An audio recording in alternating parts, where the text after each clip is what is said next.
Pour mon trading de CFD, je veux une plateforme différente.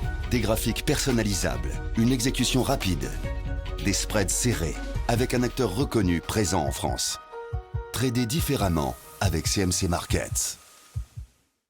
Salut, c'est Trado, content de vous retrouver pour cette analyse hebdomadaire de l'or et de l'argent. Alors on va commencer, une fois n'est pas coutume, par l'argent, parce que ce qui s'est passé cette semaine, en fait, corrobore l'importance du super trend. J'avais expliqué la semaine dernière qu'on était effectivement bien orienté du fait de la sortie du biseau descendant par le haut. Ok, bon, on avait dit que statistiquement les biseaux descendants sont cassés par le haut et donnent pour objectif à terme d'aller chercher le point le plus haut du biseau, à savoir les 602 euros le kilo pour l'argent, mais qu'on est face à un concours d'obstacles puisque chacun des plus hauts intermédiaires constitue en soi une résistance, au premier rang desquels cette résistance ici à 518 correspondant au plus haut de la semaine du 24 février.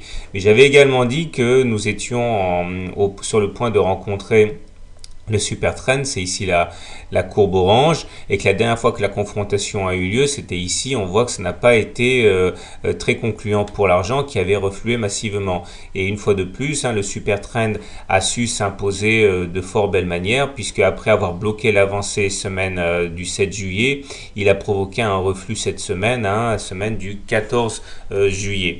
Donc rien de vraiment dangereux pour l'instant, mais vous comprenez que tant qu'on ne se sera pas libéré du super trend, eh bien on aura un potentiel qui sera nécessairement limité.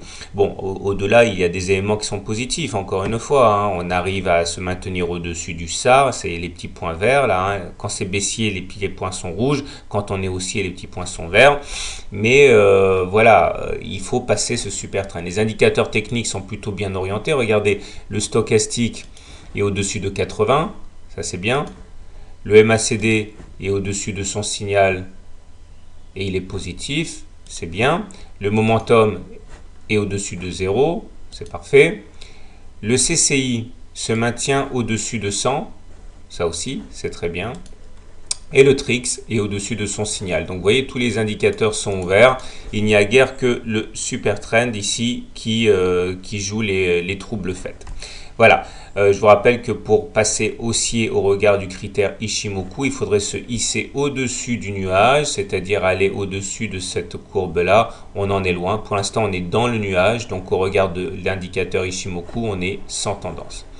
On enchaîne maintenant de manière très classique avec l'or, pour voir que les choses sont à certains égards assez similaires. Alors là aussi, on est sorti du biseau orange, comme vous pouvez le voir. Là aussi, on a connu une résistance sur notre route, un obstacle majeur qui est cette zone là que j'avais dessinée la semaine dernière et qui correspond à la zone qui nous maintient la tête sous l'eau depuis le 14 octobre 2013. Vous voyez que chaque fois qu'on a essayé de dépasser cette zone noire, eh bien, on n'a pas eu de chance. Eh bien, cette semaine, on a subi le même obstacle et on a été amené à refluer. Heureusement, on a rebondi sur des supports importants.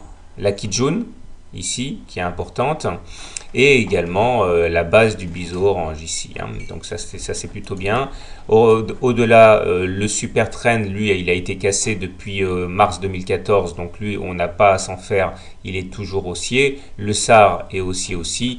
Donc là, notre ennemi pour les Gold 2, ça constitue en fait, c'est cette zone noire. Il faudrait se hisser au-dessus des 32 300 pour se libérer de cette étreinte. Les indicateurs techniques sont plutôt bien orienté, le TRIX est au-dessus de son signal, le momentum est positif, le MACD est au-dessus de son signal et le stochastique est au-dessus de 80. Donc ça c'est très bien. On remarquera quand même, j'espère que je ne joue pas les oiseaux de mauvais augure, mais le TRIX donne un signal de vente quand il passe au-dessus de 100 et qu'il revient en dessous de 100, comme ici ou comme là, ça donne un signal de vente. Regardez, la dernière fois que ça s'est produit, c'était donc ici, on a eu une lente agonie qui nous a mené de 32 000 à 29 300. Alors, c'est le seul élément technique négatif pour l'or, mais on ne peut pas non plus faire comme si il n'existait pas. Voilà, donc je vous souhaite maintenant une bonne semaine, de bons trades, et à la semaine prochaine pour une mise à jour.